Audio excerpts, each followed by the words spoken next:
Guerreiros do Altíssimo, há uma verdadeira batalha pela sua vida, pela sua família, pelo seu lar. E Deus os trouxe a este momento porque preparou uma palavra para vocês que o inimigo não pode resistir. Não se trata de uma estratégia humana, nem de uma técnica espiritual.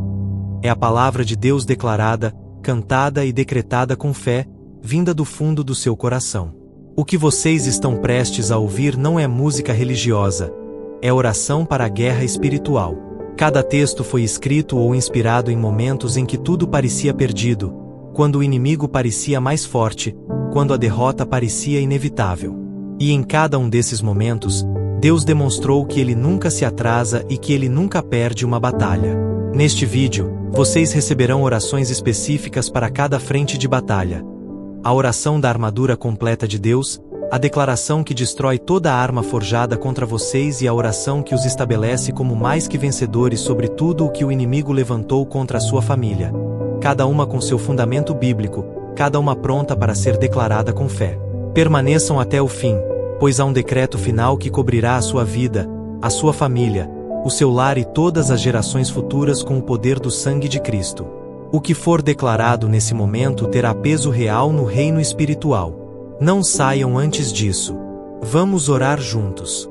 Pai Celestial, Deus dos exércitos, hoje venho diante de Ti, não em derrota, mas na vitória que Cristo já conquistou na cruz. Reconheço que esta batalha não é minha, é Tua. E desse lugar de entrega e fé, permaneço firme. Senhor Jesus Cristo, Tu que és o mesmo ontem, hoje e para sempre, Tu que destruíste as obras do mal com a Tua morte e ressurreição, declaro hoje o Teu precioso sangue sobre a minha vida, sobre a minha família. O Teu sangue tem poder. O Teu sangue é o fundamento de toda vitória espiritual. Espírito Santo, Tu que intercedes por nós com gemidos inexprimíveis, guia este momento. Que cada palavra declarada agora seja uma espada no reino espiritual. Que cada oração cantada derrube fortalezas, quebre correntes e abra os céus sobre cada lar que a ouve. Em nome do Pai, do Filho e do Espírito Santo. Amém. O que você está prestes a ouvir abrange toda a Bíblia, do início ao fim, dos Salmos de Davi no Antigo Testamento às cartas de Paulo e as palavras de Jesus no Novo Testamento. Porque a guerra espiritual não é um tema de apenas um livro ou uma época. É a realidade de todo crente em todos os tempos.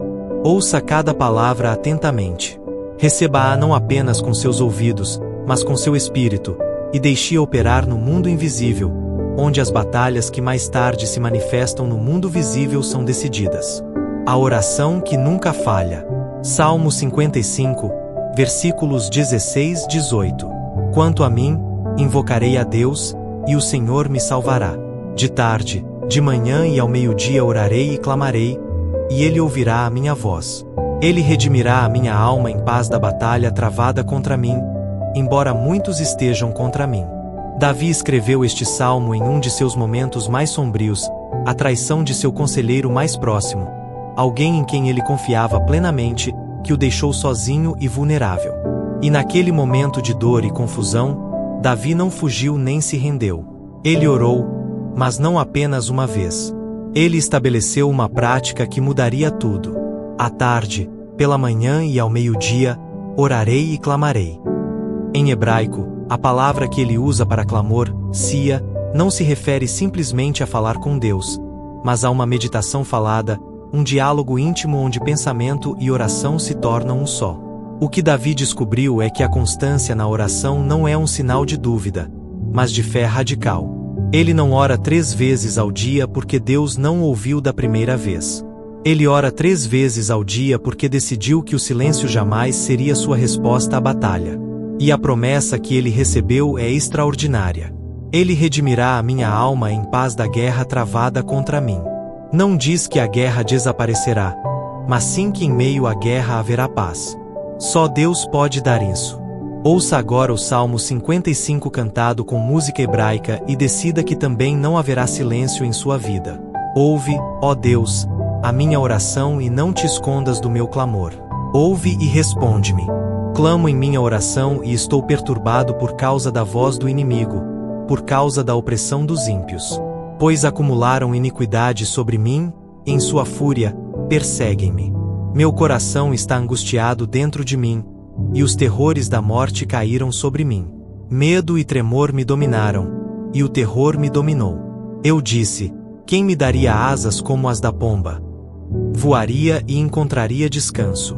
Certamente fugiria para longe. Habitaria no deserto. Apressar-me-ia a escapar do vento tempestuoso. Portanto, vistam toda a armadura de Deus, para que, no dia mau, vocês possam resistir, e depois de terem feito tudo, permanecer firmes. Assim, mantenham-se firmes, cingindo-se com o cinto da verdade, vestindo a couraça da justiça e tendo os pés calçados com a prontidão do Evangelho da paz. Além disso, usem o escudo da fé, com o qual vocês poderão apagar todas as setas inflamadas do maligno. Usem o capacete da salvação e a espada do Espírito, que é a palavra de Deus. Orem no Espírito em todas as ocasiões, com toda oração e súplica. Tendo isso em mente, vigiem e perseverem em oração por todos os santos. Paulo escreveu essas palavras enquanto estava acorrentado na prisão. Todos os dias ele via a armadura dos soldados, considerados os mais poderosos do mundo conhecido naquela época. E naquela armadura, ele via a imagem perfeita do que Deus dá a cada crente para a guerra espiritual. A palavra grega que ele usa para armadura completa, panóplia, não se refere apenas a uma proteção parcial. Trata-se do equipamento de combate completo, tanto defensivo quanto ofensivo, que não deixa nenhum ponto vulnerável. Mas antes de descrever cada peça, Paulo diz algo que é o fundamento de tudo: sejam fortes no Senhor e na força do seu poder. O verbo em grego está no presente contínuo, o que significa que não se trata de um ato isolado, mas de um estado permanente. Todos os dias, em cada batalha, o guerreiro espiritual é fortalecido não por sua própria capacidade, mas pelo poder de Deus. E Paulo identifica claramente o inimigo. A palavra grega metode, da qual deriva a palavra método, descreve estratégias organizadas, planejadas e executadas com precisão. O inimigo não ataca aleatoriamente. É por isso que a armadura precisa ser completa. Cada peça cobre um ponto específico de ataque. Vista a armadura completa hoje e não ceda terreno. Oremos juntos.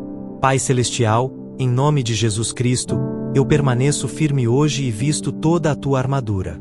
Eu cingo os meus lombos com a verdade.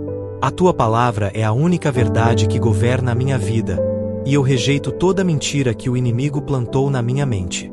Eu me revisto com a couraça da justiça, não a minha própria, mas a justiça de Cristo que me cobre completamente. O inimigo não pode me acusar porque sou justificado pelo sangue de Jesus. Calço os meus pés com a prontidão que vem do Evangelho da paz. Onde quer que eu ande hoje, ando em vitória, não em medo. A paz de Deus, que excede todo o entendimento, guarda o meu coração e a minha mente. Eu empunho o escudo da fé e declaro que toda seta inflamada do maligno está extinta neste exato momento. Nenhuma acusação, nenhum medo, nenhuma dúvida me atinge. Coloco o capacete da salvação sobre a minha cabeça. A minha mente está protegida. Os meus pensamentos estão sob a autoridade de Cristo. Nenhum pensamento de derrota, morte ou desesperança tem lugar na minha vida. E empunho a espada do Espírito, que é a tua palavra viva e eficaz. Esta é a minha arma de ataque. Com ela, eu destruo argumentos, desfaço fortalezas e levo cativo todo pensamento à obediência de Cristo. Hoje não saio desarmado. Hoje saio revestido de todo o poder de Deus. Em nome do Pai, e do Filho, e do Espírito Santo. Amém. As armas da nossa guerra.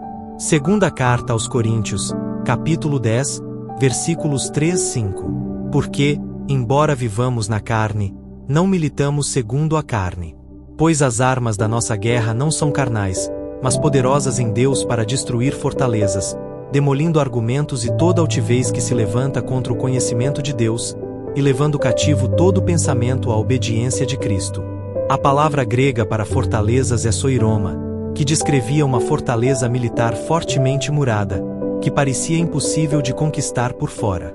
No reino espiritual, essas fortalezas são sistemas de pensamento, mentiras arraigadas, medos profundos e padrões de derrota que o inimigo construiu na mente e que parecem permanentes. A palavra grega para poderoso é estinatos, a mesma raiz de dinamite.